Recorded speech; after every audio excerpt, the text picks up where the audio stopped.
Thank you all for joining me tonight and taking time out of whatever's going on or staying up late in the morning, as the case may be. And this is the part two to Hara Development webinar continuation. Let me just see a show of hands. Uh, who participated in my first webinar, Hara Development webinar? Just put your hands up. I want to get a sense. Okay.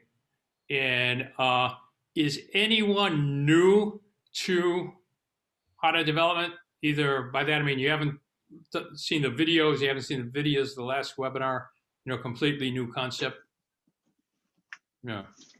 Okay, one person. Asif, is that correct? Did I pronounce it correctly? Yeah, that's the right pronunciation. Thank you. Okay, yeah, thank you.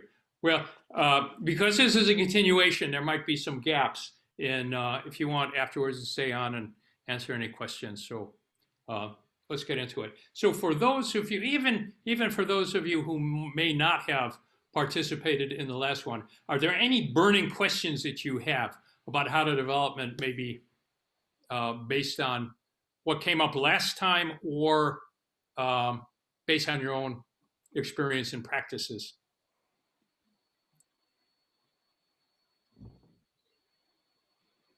You just put your hand up. Kate, yes?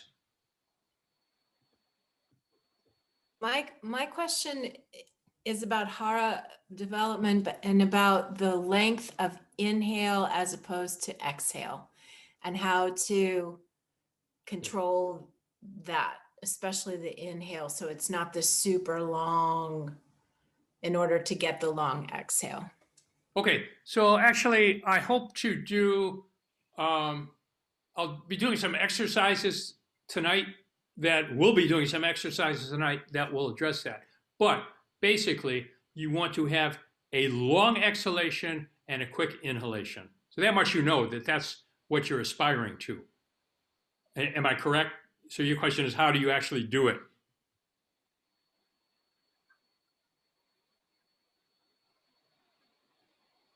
Yeah, my question is that my question is how to get the quick inhale, because I find often for myself, it's really hard to get a long exhale unless I have a long inhale. Yeah. Okay, because basically you need a deep inhalation to get a long exhalation. But the question is, how do you do it quickly? Let's bookmark that question, and please make sure, if this is not sufficiently addressed as we are wrapping up tonight, flag me, flag us. Okay, any other questions?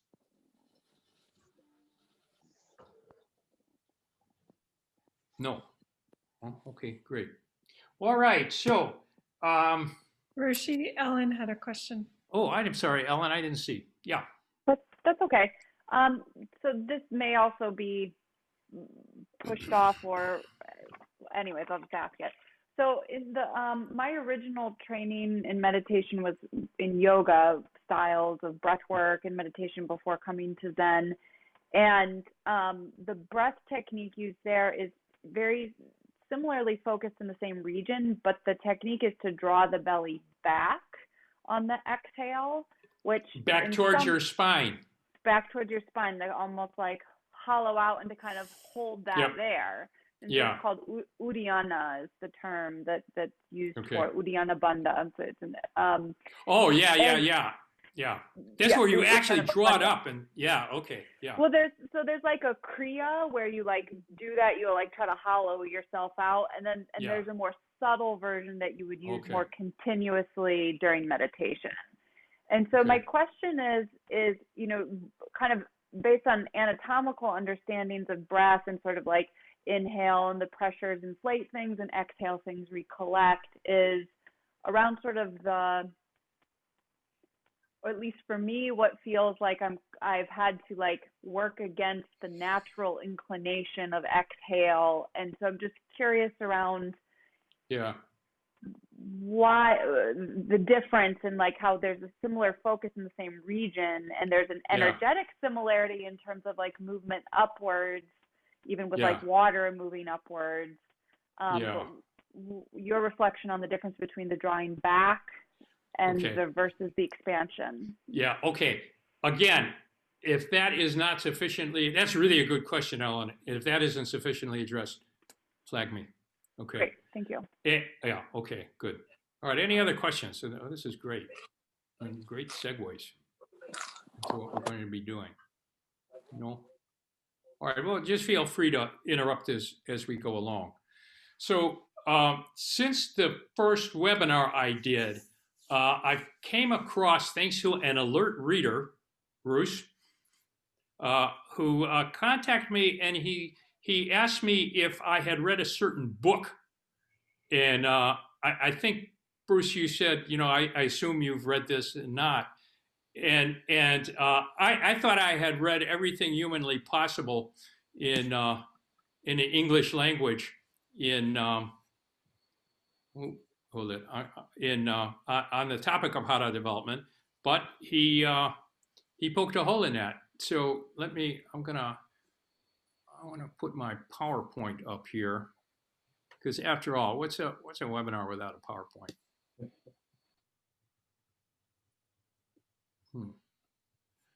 Why am I not getting my, well, here, I'll do it like this. Okay, are you guys able to see this PowerPoint here? Yes, but you Yeah, may okay. want to go to slideshow. Yeah, I'm going to go to slideshow. I want to make sure you saw it first. Okay, slideshow. I'm going to, okay, so this is the book, Science and Practice of Tandem Breathing by a man named Takayoshi Kubota. And it is really, really interesting. And Bruce and I have had an exchange, and you'll pardon me or us if we start geeking out on some of this stuff, because this goes into some of the technicalities of the physiology of tandem breathing that I've just never seen before. And it's a recent book. This is a translation. I think, Bruce, the translation came out in 2018, and it was published in Japanese before that. It's available only in on Kindle. There's no hard copy available. Kubota is a doctor. He's an OB/GYN specialist in Japan, and both Bruce and I have had correspondence with him. Very, very interesting guy. Let me just hit a couple high points of what I'm taking with this book, and it's really changing how I'm looking at and how I'm teaching Hara development. And I think that there'll be other changes that will be coming up as we go along. And please, if I'm going too fast for anyone, let me know. And again, feel free to ask questions. So Kubota uses the term tandem breathing instead of Hara. These are one and the same. And people will remember from last time, or tandem refers essentially to the one point, roughly sort of an imaginary point, roughly 1 or 2 inches below the navel and in the middle of the body, whereas a Hara refers to the entire lower abdomen. Hara breathing, tandem breathing, one and the same. I actually confirmed that with Kubota. He's talking about the same thing. To editorialize a little, I think that in Japan, essentially after World War II, they started to emphasize the term tandem breathing over Hara breathing for some socio-political reasons. Kubota goes into the physiology, particularly the muscles that are used in Hara breathing in some depth. And he does experiments on himself. And I'll show some videos. I'll show at least one video. He did functional MRIs of himself breathing. So you can see the action of his diaphragm, the rib cage, and so on. And he looked at different types of breathing that way. He also studied abdominal pressure, including using a rectal probe to measure his own abdominal pressure, which is, I think, a high degree of dedication to research. So there's still a lot for me to unpack in this book. Bruce, you might be ahead of me on this point. So I'll be developing it in the future. But I just want to hit some take-home points because I think it's relevant to what we're doing here. Okay, let me pick up on the first, is that he defines Tandem breathing, or we can say Tandem Hara breathing, that involves an increase in abdominal pressure. Okay, basically, the abdomen from roughly the sternum down to, basically the pubic bone is a liquid-filled sac with organs in it, the viscera. And if you compress it, however you compress it, it increases the abdominal pressure. And that is what causes the benefit, according to them, of Tandem breathing. For some reason, and I've been meaning to write him, Bruce, maybe you have some insight on this, that if you simply flatten your abdomen like this, kind of like Ellen, you're saying, bringing your navel to your spine, that does not increase the abdominal pressure or very much as these other ways. So he's in his book, he looks at different muscles that are involved in increasing abdominal pressure. I'm probably not going to go into it in any depth today, but those are critically the flank muscles here, the oblique muscles, and the muscles of the pelvic floor. Now, also, he makes a point that in tandem breathing, even if you increase the abdominal pressure, your upper body needs to be relaxed. So if you're increasing the abdominal pressure by tensing your upper body, that goes against the effect. Let me just show the video here.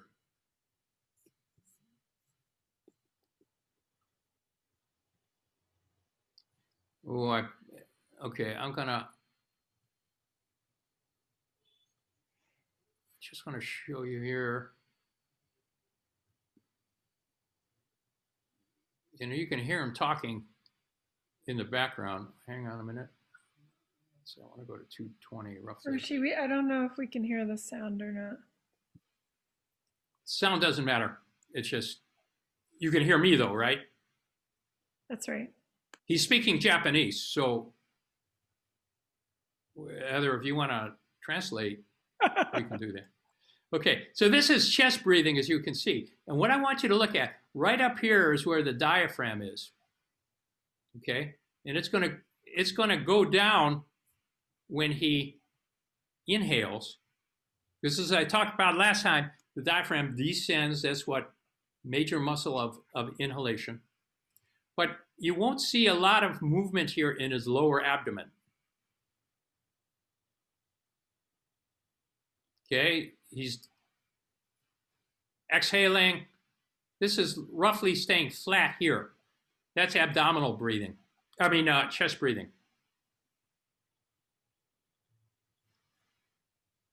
There's the diaphragm. Okay, in just a minute here, it's going to transition into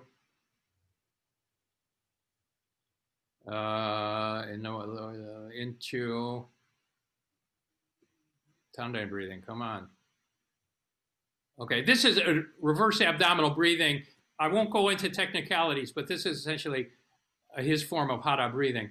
And I want you to look at the abdomen as it descends. He's going to come out here.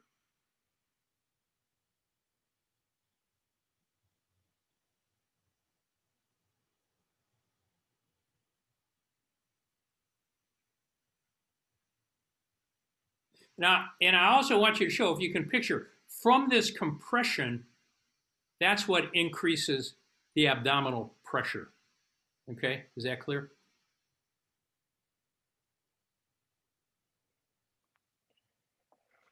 Okay, enough of that. Is this can you tell us which is the inhale and which is the exhale? I'm a little okay, unsure let me come back on that. Is that Paul? Who's Yes. asking the question? Yeah, Paul, I recognize your voice. Yeah, okay. Okay, so, and you can tell, let me go back. You can tell by the position of the diaphragm. The diaphragm has to go down when he inhales. Okay, so that's an exhalation. Here's an inhalation. Exhalation goes down. Inhalation, the diaphragm goes down. Does that answer your question, Paul? Yes, thanks. Okay. All right. Let me come back to my PowerPoint here. Okay, so, all right. Now, he also makes the point that abdominal breathing is good for relaxation, while tandem breathing, Hara breathing, is good for creating energy, what we call ki or chi. So, and he makes a point that after World War II, in this modern society that they have in Japan, that people are under a lot of stress. So that's why abdominal breathing is so important. It's good for relaxation. But if you want to develop ki, if you want to develop power, then you're talking about development of Tandem and Hara breathing. We say the same thing, but I never quite made the connection before that abdominal breathing, and just to review, abdominal breathing is when your abdomen goes out when you inhale and in when you exhale, like a bellows. That's very relaxing, and that's relatively easy to learn. Okay. And he makes a point for martial arts, zazen, so on and so forth. You want to develop tandem breathing. Also, my view of what happened muscularly for tandem breathing, it looks like I might be off. My sensation of what I'm feeling, according to him, does not fit the physiology of it. Basically, I had emphasized the workings of the rectus abdominal muscle going in and out, and he says that doesn't work. Bruce, who's a physical therapist, agreed with me with that. It's mostly the oblique muscles that are being worked then. And he makes a point that in Hara tandem breathing, you're going to be shaped like a gourd. Now, that's not like a permanent curse. You're going to go through life like that, but you're breathing. This is kind of an exaggeration. This is a little Kuan Yin someone gave me, shaped like a gourd, and they use that. And if you just kind of imagine here, the solar plexus right under here, this shows that you're going to get expansion of the lower abdomen through this. So here, we have our gourd. And he talks about there should be a dent under the sternum. A dent under the sternum. And a light bulb went off in my head, because Tana Roshi, my Zen teacher, used to stress that the area right under the ribs should come in when you exhale. Actually, it should be in when you do Hara breathing, and it should be soft. And Kubota makes the same point. But I really hadn't thought about this in a long time to any intent and purposes. Now, then I thought, how do we demonstrate the dent? Now, I could take my shirt off, but then you'd all run away and say, I don't want to have anything to do with this. So I have, for those of you who know Honda Roshi, several years ago, he was nice enough to pose with his shirt off when he did some breathing. Some of you might have seen the video that I have up on my my blog where he's playing the shakuhachi. And I was going to show that, but because of the way he's holding the shakuhachi, you really can't see the dent. So I'm going to play this.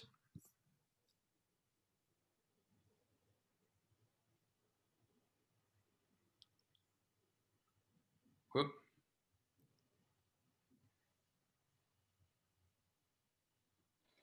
That's great. That's about as clear as you can get. Yeah. He kind of makes a frowny face. So that is, let me pause this. That is the dent. And I want you to notice a couple things. The relaxation in his upper body, the expansion of his lower abdomen. So you can tell when he's really getting that frowny face, that's his exhalation. And then for Ellen, for Kate asked that first question, the very fast inhalation. Let's look at this.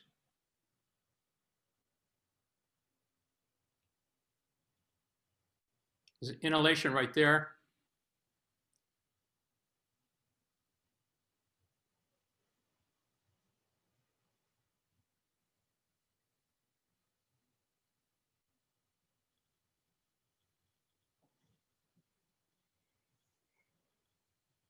Very quick inhalation. Okay, we have a close-up.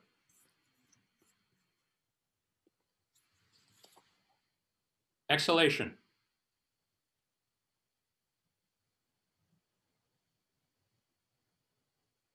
Inhalation.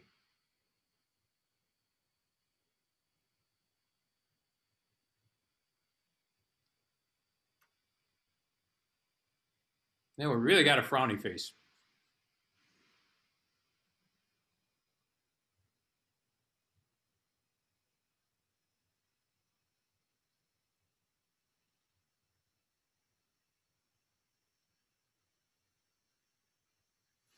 Okay, so this is in many ways, this is a highly advanced.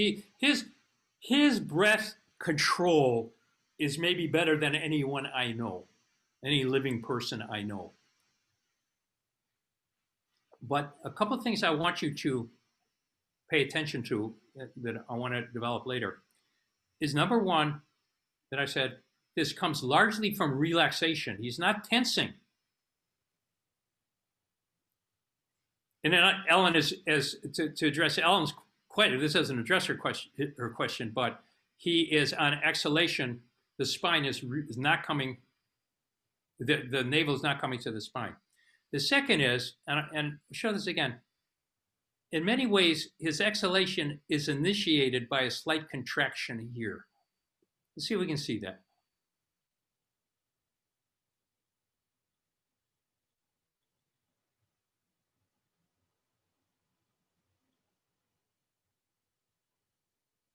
Here, watch it.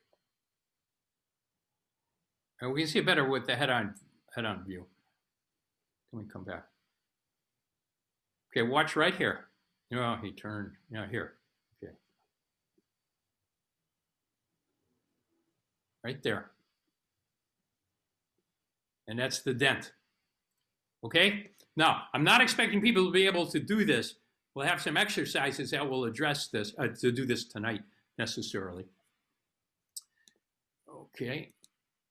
Now, another take-home point from this book, then we're going to wrap up this part and go into some exercises, is there is an association, a Tandem Breathing association in Japan that looks like a big deal. And I learned this from Dr. Kubota. His teacher was Dr. Yuke Fujita. And he was born 1920, does that sound right, Bruce? Yeah, 1920.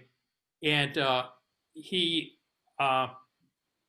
writes in the one English writing that I have of his, he was the son of an alcoholic. He was a frail kid. He learned Tandem breathing, and he developed this. He developed what he called the perfect breathing method as a way of promoting health. Not so much Ki, but he does talk about this. He's writing largely pre-war, pre-World War II. So he's using the term Hara. And they started the Harmony Road Association. The Japanese name is Chuwado. Well, hold it, I have this here. And there's an English language page on their website. Try Tandem Breathing.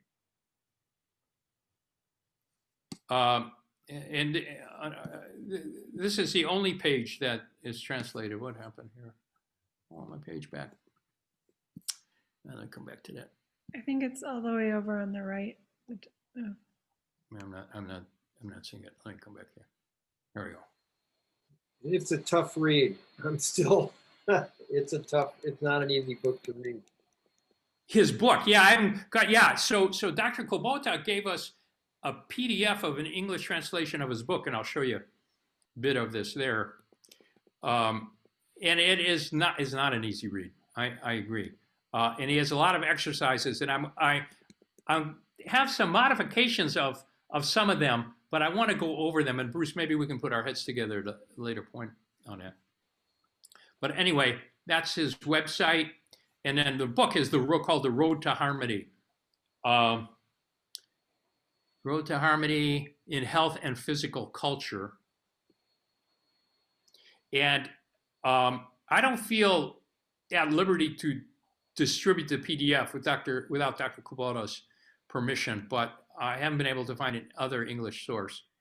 And basically, he talks about there are two ways to look at the Hara. There is, what's the word he uses? Is harmonized and unharmonized. On the left, these are unharmonized ways. And this one here he calls dog belly. It's just kind of a hanging gut. He says it's like a dog. But you can tell a harmonized Hara by, guess what? The dent. So we have, this goes through from this guy writing almost, early, or maybe the 1930s in Japan to my teacher, Tana Roshi. So we want to look like this, not like this. And think of this. All right. Yeah, that's basically it. Oh, I did get a great quote from this book, and that is, it says the real person, he says a real man, well, let him be sexist given the Asian culture. The real man breathes with his heels, while the common man breathes with his throat, from his throat. And what that means is in Hara breathing, it's coming from low in your body, and we have this feeling that it's coming up through the ground. I just thought that was a beautiful quote. All right. I think that's it for the slideshow, at least for now. Yeah, so, oh no, we're not done. So I want to go into some exercises and just to review that I look at this, there are 3 levels of breathing. There's chest breathing. You saw the MRI of that. Everything's up here, not much motion in the lower abdomen. There's diaphragmatic or abdominal breathing. That's the bellows. Goes in and out like that. And actually, Ellen, the kind of breathing you're talking about is a variation on that, where you have contraction of the lower abdomen when you exhale. And that's a more pronounced contraction of the lower abdomen. And then there's Hara, also called Tandem Breathing. The abdomen's out, and it pretty much stays out. So, kind of like this guy. Or this, like this. Okay.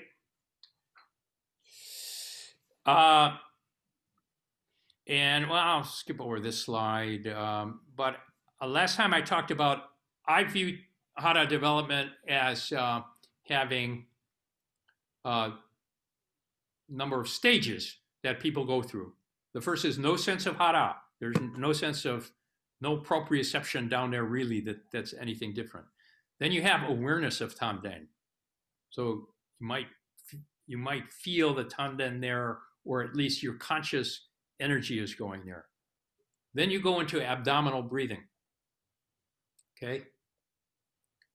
And one of the biggest changes, and I think I said this last time, in my training, I think it's great if people first learn abdominal breathing and are comfortable with it. That's not where we want to end up in our training. That's where it is. And then you deepen the abdominal breathing so that it goes, you have greater range of motion, you have greater air exchange, and slow it down.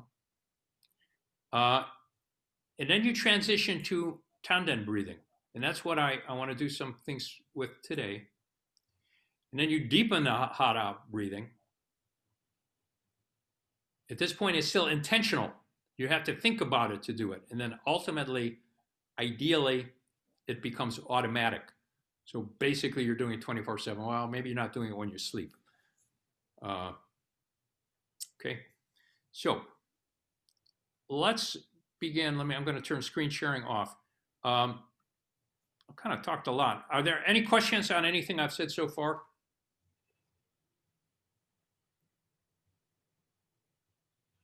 No? No? Okay. So the first thing is I want you to get a sense of where you're breathing. So what I want you to do is, well, I'm going to, hang on, let me switch cameras.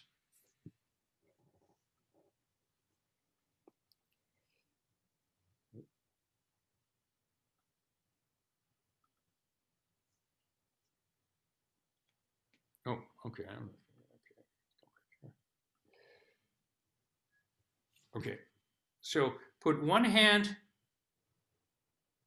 below your sternum,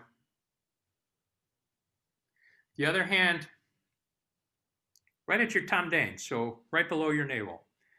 And I want you to just breathe slowly and deliberately, but naturally. And I want you to pay attention to two things. Which hand moves first? And how much does each one move? Okay? So just breathe. An inhalation. And an exhalation.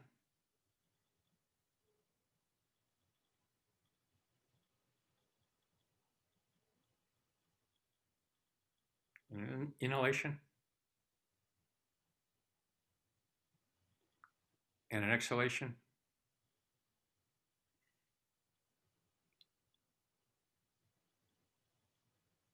Okay, now, if you find that your upper hand is moving first, that's pretty much indicative of chest breathing.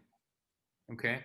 If you're not getting any motion in your lower hand, that means that you're either chest breathing or you're doing some really serious Hara breathing. Depends on where it is. Even if your upper hand is still and your lower hand is going in and out, let's see if I can turn here. See if I can demonstrate. I can no longer demonstrate chest breathing. But let me see if you can see this. I'm going to chest breathe. Okay, so, okay, I'm going to start. I mean, this is abdominal breathing. I'm going to inhale and exhale. Inhale and exhale. And then if I'm doing Hara breathing, it looks like this. I'm going to take the first breath, my lower hand goes out. Then as I exhale, my hands pretty much don't move.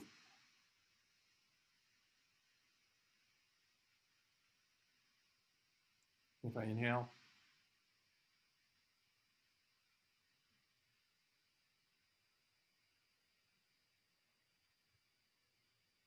okay, so this is kind of a what do we call it? A pre-test. Roshi, can I ask a question? Of course. We just heard you talk about the dent, so I don't understand why the upper hand wouldn't be going in if you're doing serious Hara breathing. Because it's too small. The dent is too small. Oh, okay. That's a real good question. And you're stopped by the ribs. If I put my hand here, it doesn't matter, it's stopped by the ribs. If it goes out, that means I'm expanding my ribs out like that. That's a really good question. So the top hand is on the rib part, not on the Well, it's hard to not touch the ribs, I find. I guess you can go like this. Okay, so. Okay, actually, all right, that's a good point. If I go like this, there is some movement. What about if you put your hand lower down on the solar plexus? Or is that not the exercise? I don't think that's going to help as much. So, but to answer your question, if I just put two fingers here in the dent area, okay, and I'm going to inhale then exhale. It does come in a little. But normally do this exercise like this, kind of stop by the ribs. I have to think about that. Good point. Roshi, Yeah. my own thought on it is the dent comes from your internal organs being traction down by the pressure you put on the tendon. So it isn't that the breath is making it go in, it's the shifting of everything moving down as you engage the tendon, and it puts a little traction on that area. That's my own thinking about it. Well, that's really interesting. It seems to me that there still is some muscular activity here, but that's pushing the viscera down. Yeah. Okay. Yeah. Thanks, Bruce. Okay. I don't want to get caught up on that so much, but that's good food for thought for me. Okay. Now I'm going to let in a Hara development session, you want to first start with loosening up the lower abdomen. And this is that exercise I went over last time. I have it on my website. We're going to go over it. It's kind of, as one of my students would call it, it's my basic shtick. So we're going to, I'm going to walk you through it. I'm going to raise my hands like this. This is just a signal to you. And when you do that, I want you to take as deep a breath as you can in, including, it's okay, come up to your chest, expand your rib cage. When I go down like this, I want you to exhale as much of the air as you can, simultaneously contracting your lower abdominal muscles. So bringing your navel to your spine. So at the end of your exhalation, you have a taut abdomen and the muscles are straining, are tense. I'm going to ask you to hold that and continue to squeeze those muscles. When I say squeeze the muscles, I mean bring them like you're bringing your rectus abdominis, your six-pack, to your spine.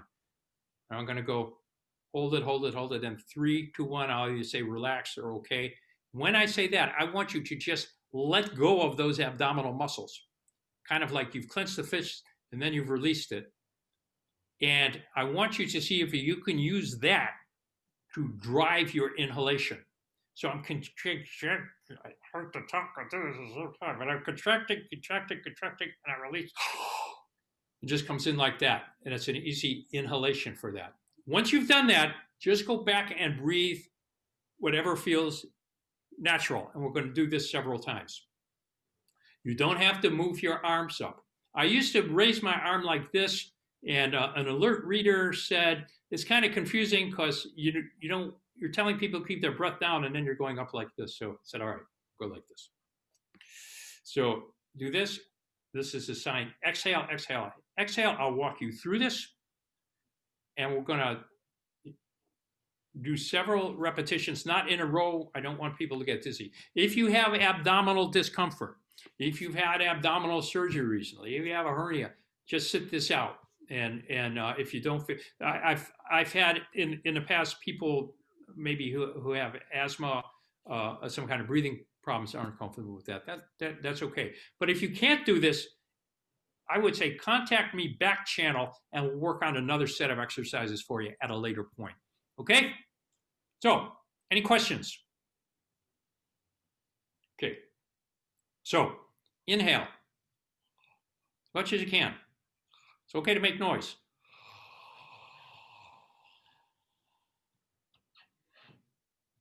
Exhale as much as you can.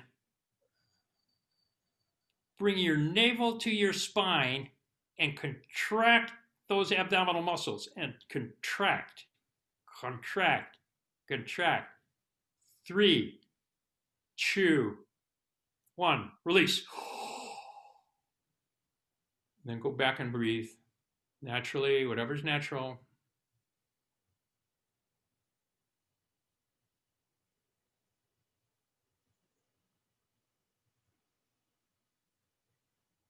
And if you Notice there are changes in your breathing from before and after. Just note that.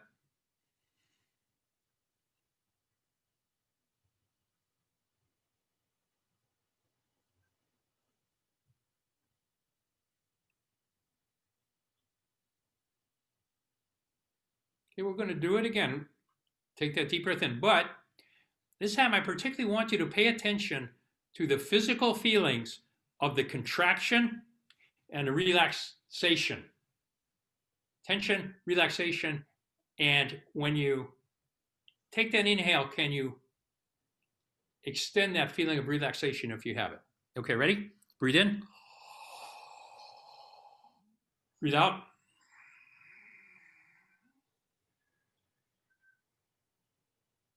Contract, contract, contract, contract. 3, 2, 1. Release.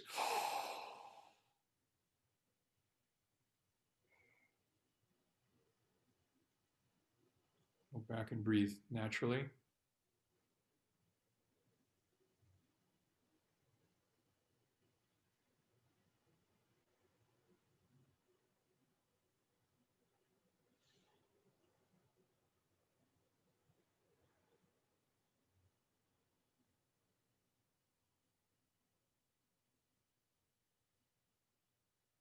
Okay.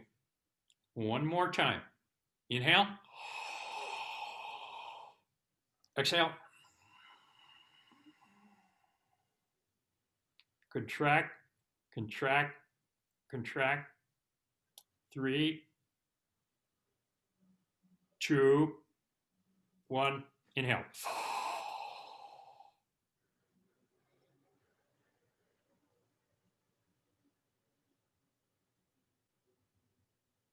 Pay attention. Any changes?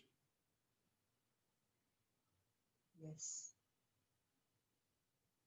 Okay. Anyone want to note anything worth noting?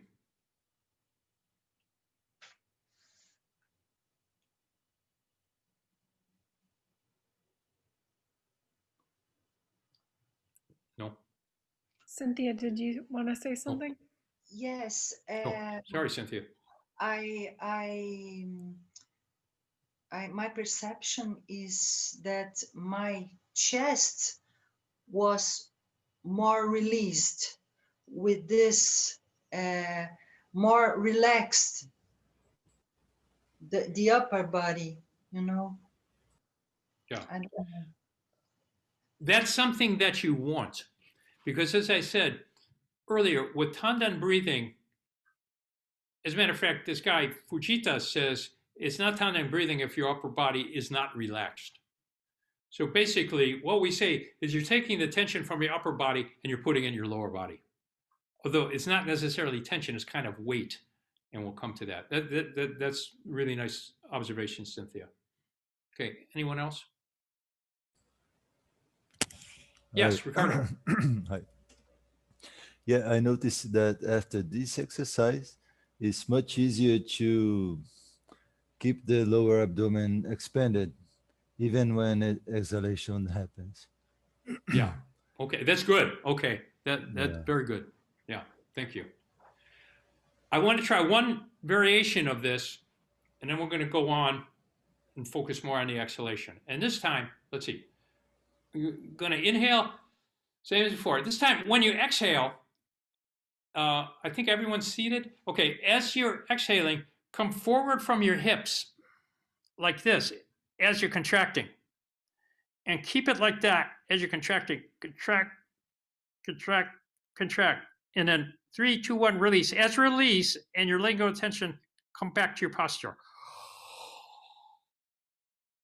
And this motion here can help drive an even further deeper inhalation. Okay, is that clear instruction? Everyone got it? Okay. So inhale. Exhale, come forward.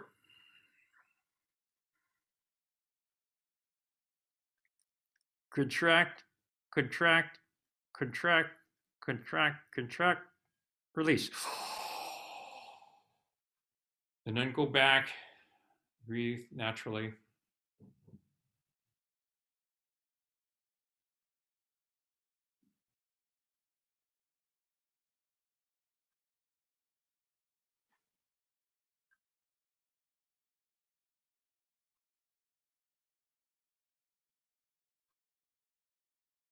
I'm going to try this one more time. Inhale. Exhale. Come forward. Like you're bowing. Contract, contract, contract, contract really hard. 3, 2, 1, release. Then go back. Breathe.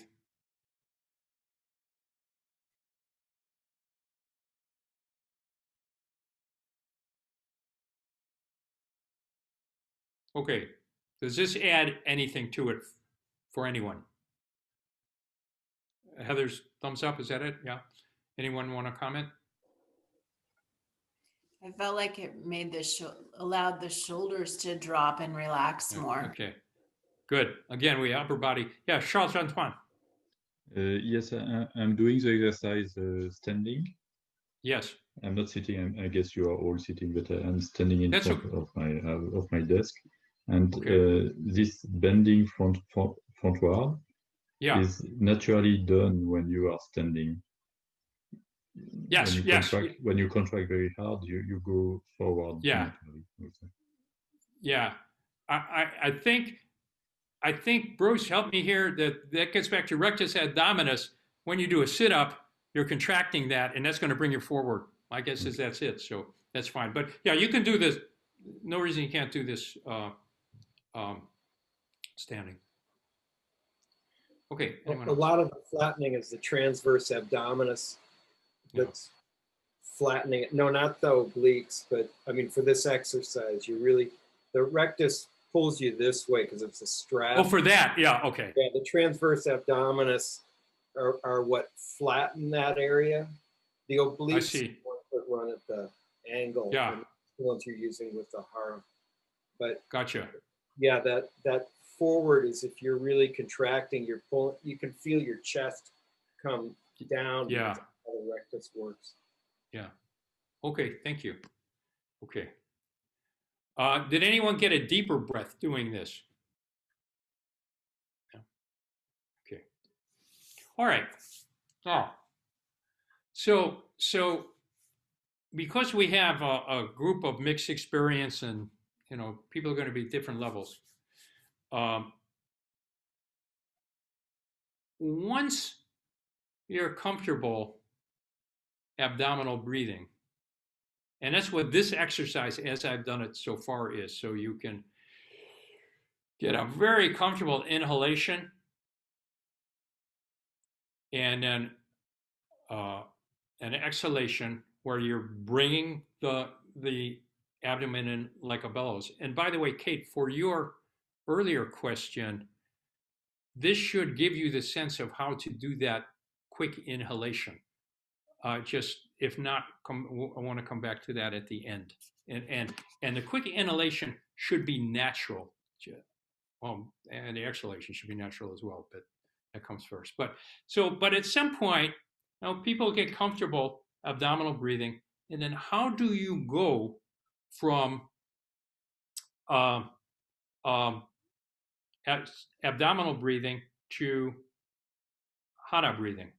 So from this to this, from this to this. Yeah, well, it's difficult. There's no quick way, but let's go over some exercises with this. Okay, now, as I hope is clear from the Honda Roshi video, the exhalation does not come from bearing down a lot with your breath.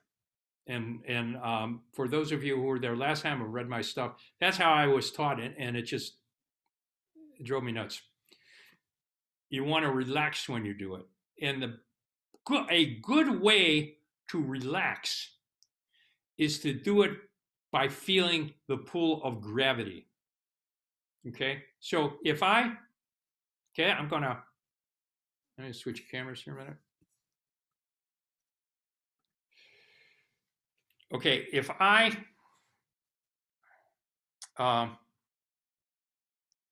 going to inhale. So right at the top of my inhalation, I can feel the tug of gravity. If I just let the tug of gravity pull at my hara, it just brings it down. It drives the exhalation. And I want you to, I want to play with this. We're going to do some exercises. Let's try that. Okay? So this time we're going to inhale. Exhale. Oh, excuse me. We're going to inhale. From right here,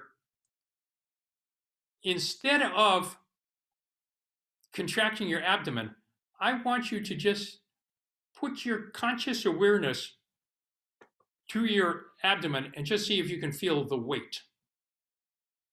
Gravity is pulling at your abdomen. And can you just go with that to let that drive an exhalation? Okay? But an exhalation where you're not bringing your abdomen in like that. And even if you can just start it, this is what we call setting the hara. Right like that. Here, finish the exhalation, I feel the weight. And simultaneously lift your posture through the nape of your neck. There's a lot of instruction. Those of you who've done Zen training, probably, not much new to that, but let's try it. Walk you through that. So, inhale. As full an inhale as you can. Right here. Pause. Can you feel gravity? And if you can feel that gravity, can you just let it pull your abdomen down?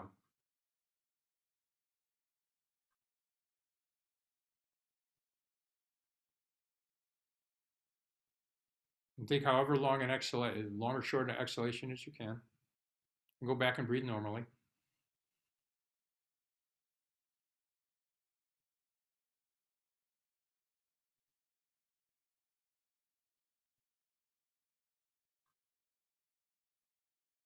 Okay. And again, breathe in. Right here. Feel gravity.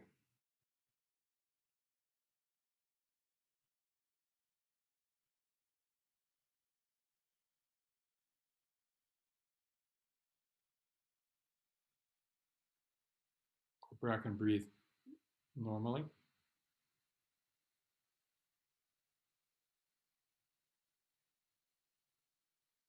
Breathe in.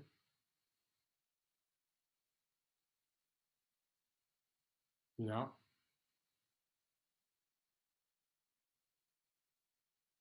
Feel that tug of gravity.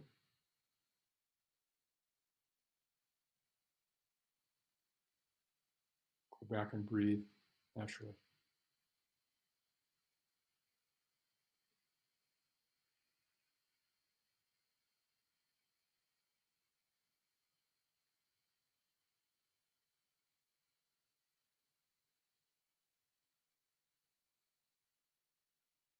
Okay.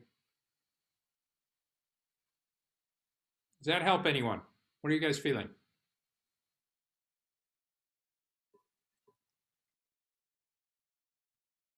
Did I see a hand? Yeah, show us Antoine. When I force inhale, I feel it difficult to transit to relax exhale. Okay. And you think that's coming from the forcing of it? Yes. Okay. Okay. How about other folks? Ellen? So for me, what I relate to that feeling of force. So for me, it clarified when I was dropping into gravity, because there felt like there's this very clear, I would describe it as a rebound, and it felt very like central. So it was almost like sort of like a circle, a circumference is going down, but then a central line is going up in response to everything around it going down, I guess. Yeah. Okay. Anyone else? Yeah, Dave. I can feel the dent, but I can't see the dent. Your shirt's on. No, I looked, but it feels like there's a crease, but I can't see a crease. Okay. All right. Yeah. Okay. But that, okay. I guess that means you're getting that contraction there. Okay.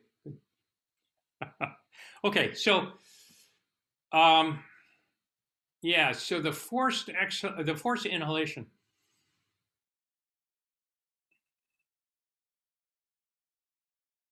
I'm gonna ask you guys to stick with me on this. I want to try a couple of variations. The first is we're going to inhale. And even though in Zazen, what we do, we don't hold our breath. I want you at the peak of your inhalation, hold your breath. And then you know what a Valsalva maneuver is? Do we have a doctor or nurse in the house? That's unusual, we don't. That's when you bear down, like, how do you describe that? It's like Trying to empty your bowels. yeah, right. That's what it is. When Yeah, you're but lifting a really heavy weight. yeah, right. Yeah. Okay. So kind of just go and then bear down briefly and then let up and just see if you can continue the exhalation from that point. So if we go back to the dent, here, I'm going to do this Valsalva. It's going to go in like that and then just feel the gravity from that point. So the variation is more of a forced setting, okay? Even though we're not going to want to stop at that point. Questions? Got it? Okay, inhale. Exhale. No, wait. I screwed up. All right, I'm doing the first exercise. Okay, ready? Inhale. And then exhale. Feel the gravity, feel the gravity, feel the gravity, feel the gravity, feel the gravity, feel the gravity, feel the gravity, feel the gravity.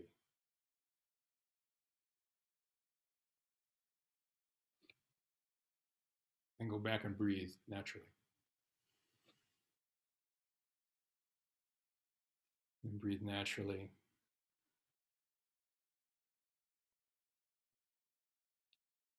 I'm going to do it again. Inhale. Actually, to do that, make a vocalization go like that, like you're carrying someone just dropped 100-pound weight in your arms. Okay, okay, ready? Are you lifting it? Ready? Inhale, and then exhale.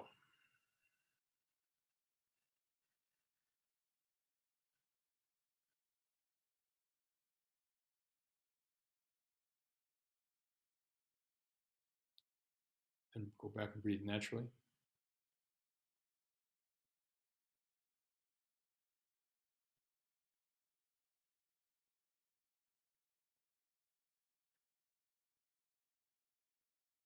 I'm going to do it one more time.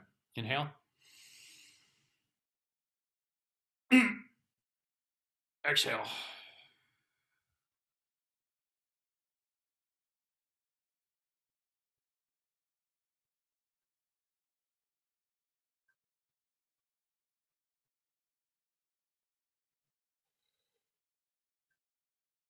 And breathe naturally. Okay, how is that for folks?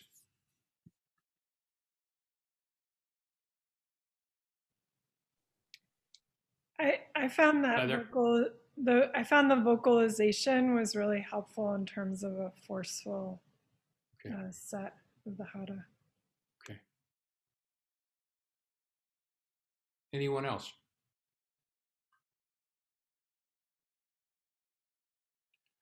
Okay, so Marcella had raised her hand. I'm sorry, I'm not picking. Where's Marcella? There's Marcella. Yeah, hey. Hi, Marcella. With this one, it felt easier for me to feel that feel the gravity after having that Okay. that use of the body in that way. It was easier to just Oh, relax okay. the gravity of it. Okay, good. Okay, good. Anyone else? Let me have a time check. What time to go till, Heather? I believe we wrote 8:45. We go a little over. People. No, you still have I want to. 15 more I'm sorry? minutes. Yeah. I think Okay. you still have 15. Okay. Okay. I want to try one other thing. We're gonna enforce a dent here. Okay, now just watch me first. I'm going to find my ribs, and I'm going to bring my hands, my fingertips, right below that. Okay, I'm going to inhale.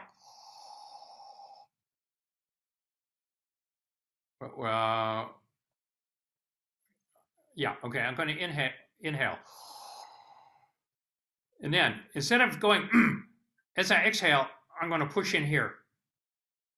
I'm actually going to push under here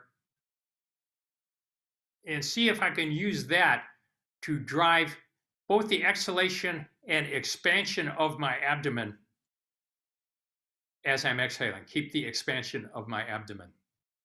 Okay, so again, well, actually, yeah, let's do it this way first. Okay, ready? Okay, so again, I'm going to inhale.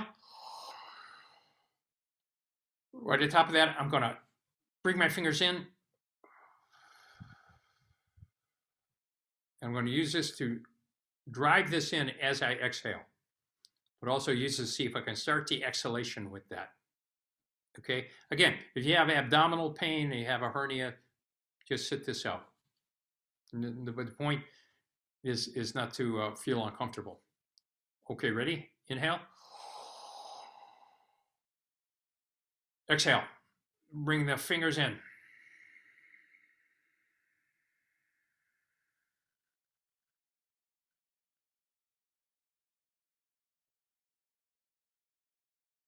Okay, then come back.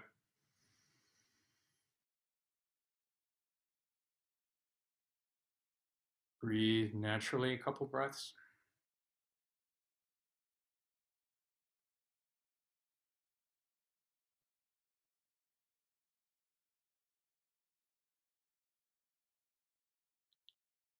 Okay, inhale. Exhale. Push in.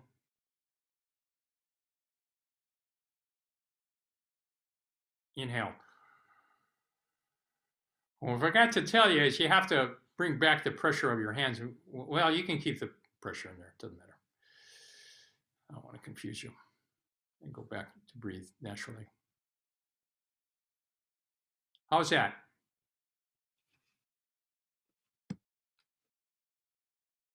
Anyone care to comment?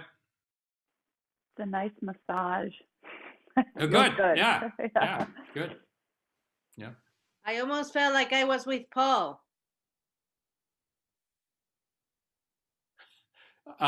Marcella, can you explain what you mean by that?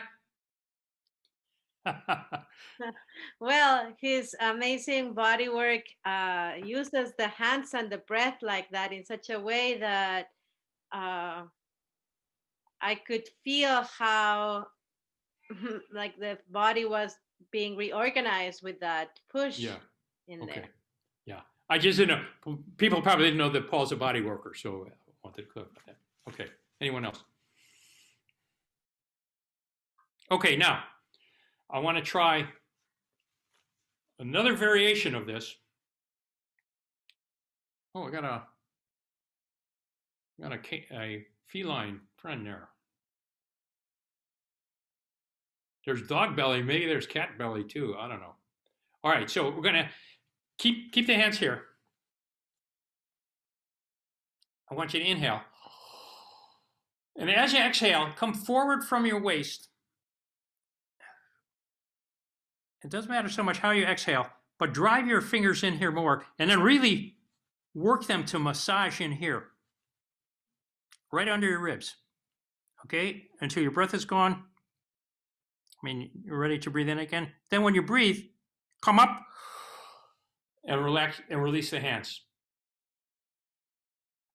And then go back and breathe normally. Okay, so we're going to breathe in.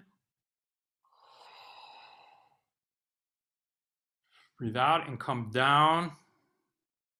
Work those hands in there, like massage them, like Paul's magic fingers. Till you feel you need to take a breath in, then come up. Relax your hands, go back and take some natural breaths.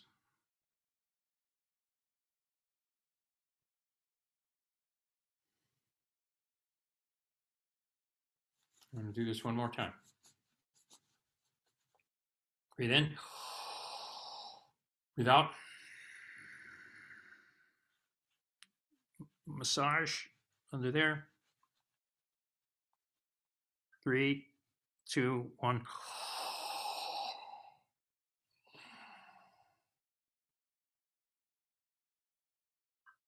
Take some regular breaths.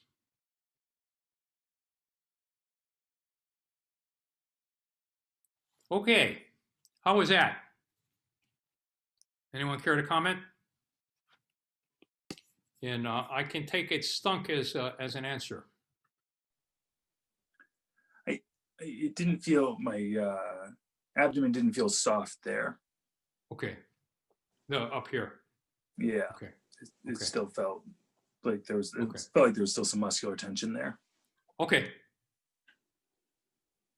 Thank you. Anyone else? Okay. So this exercise, what I feel with this is that after I do this, I get a really quick, I get a really full inhalation. Okay. It expands actually the inhalation. So, and with that, then I feel the weight for the exhalation coming that way. So I've introduced from the last time some new exercises. The feeling the weight on the exhalation. This one, 2 variations. Okay, so you're massaging here, releasing, and the second one is coming over like that. And that's it. And this is something that people want to practice. Now, I do want to return, and I'm sorry overtime, but I can get carried away. So if anyone needs to leave, just sign off when you want. You still have 6 minutes. I think we're okay. Yeah.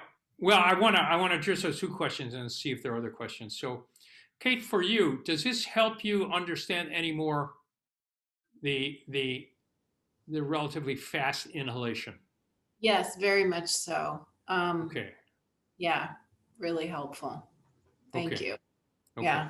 Do you have further questions about it? No, well, no, not on not on the speed of the inhalation, on the exercise with the hands under the ribs. I have Yeah. a very hard time softening that area. Yeah. But I guess that's something to work on then. Yeah. It almost feels like if you were blowing up a balloon, for example, like that quick in, and then there's like this slow, like as gravity, like it's empty until it has to fill up again, sort of. Yeah, that I think that's a really good description. That fits for me. Okay, good. Now, Ellen, Thank you. Ellen, your question. I would not expect what we've done, I guess, to answer it for you. And I think I know why, but am I right that it doesn't? Correct. Yeah. I think that the ultimate answer is practice. So for me, the thing is that you've learned a technique that is automated for you. Mm-hmm. And you probably worked hard on it. Now, one of the things is, even though we say that Hara breathing is natural,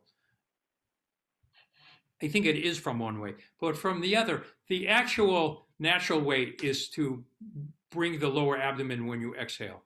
So you kind of have to unlearn that. Mm-hmm. Okay. And these exercises, I think, will help you with that. But I can't give you a quick fix in terms of how do you do it. I used to think when I first started this, I used to think simply if you did Zazen, you would develop this.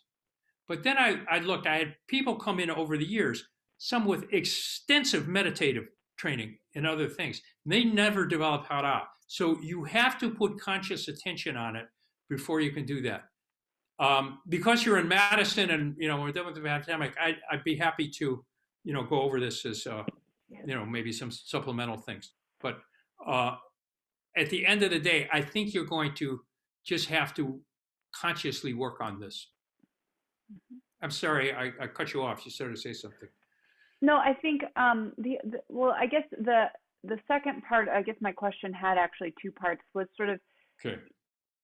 With the yogic style that I've been doing, there was this intentional sort of, you draw the belly back to go in and up, and there's like a drawing of energy. Yeah. Which I understand and can feel like when there's that gravity going down, then there's also an upward movement. And from the introduction to whatever the book is called, I can't think of it right now, but the image of the mist going up, like, so there's also this upward movement. And I guess I'm just sort of curious about like the difference in the technique and why, like, it's just interesting to me that things that seem so like polar opposite are both working on drawing this upward energy, I guess.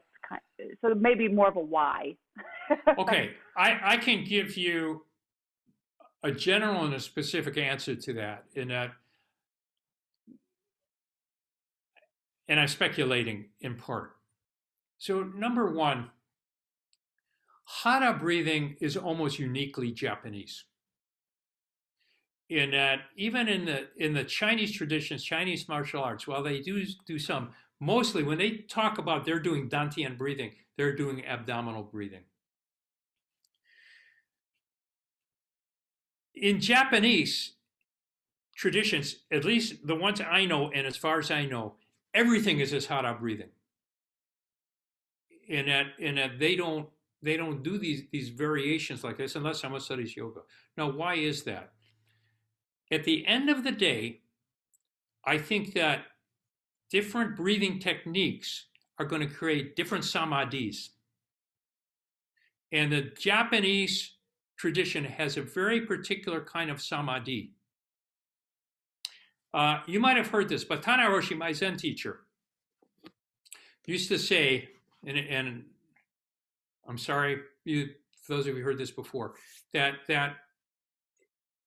in the when you learn math, first you learn addition, then you learn subtraction, then multiplication, then division, and then if you stick around long enough, you go to calculus, you can go to all this other stuff, and it's sequential that way. And he would draw an analogy to meditative traditions, and particularly the yogic traditions, where they have all different kinds of breathing, and they create different state of minds with this. He said, in our tradition, we not only do we just stick with addition, we're doing 1 + 1. But I think that there's method to that madness, in that it is a very specific kind of samadhi and ki that's developed. Now, the other thing is, in the martial arts, when you bring, okay, there are two things. When you bring your abdomen in, you're shifting your center of gravity and you're not as stable. So in the throwing arts, you're vulnerable when you do that. And I remember from the little judo experience I had and Aikido, you would wait until the person took a breath when they inhaled, and you'd know that you could tip them over more readily. So by keeping a hara set, and even at the highest levels, someone can hardly tell if you're breathing or not, you're not shifting your center of gravity like that. But secondly, the power moves, I don't know a tradition, it's not to say that there isn't, where you do a power move on an inhalation. You don't lift a dumbbell with an inhalation. You lift it with an exhalation. And the Japanese martial arts concentrate on that kind of force. Now, that's from a physical standpoint, but it really relates to the samadhi, which is what we're looking at in Zen. So, Ellen, I don't know if that answers your question. is probably the best answer I can give now. But in our tradition, just look at it like this. I hope you enjoy addition. Okay, it was good because I was never very good in calculus. So whatever. All right, we are out of time, and I thank you all. I'm happy to stay on and entertain the other comments or corrections, but I do want to ask one thing. I'm trying to think of next thing. One thing I can do would be have like Hara Development 3, or maybe just have an open Hara Development where we see where people are on an evening and then tailor exercises to that. I'm seeing, that kind of feels better to me seeing that. I will talk it over with the head of the virtual dojo. Okay, if you have to leave, thank you very much. I enjoyed this evening. I appreciate your comments and questions, but I'm also happy to stay for other stuff. So fire away.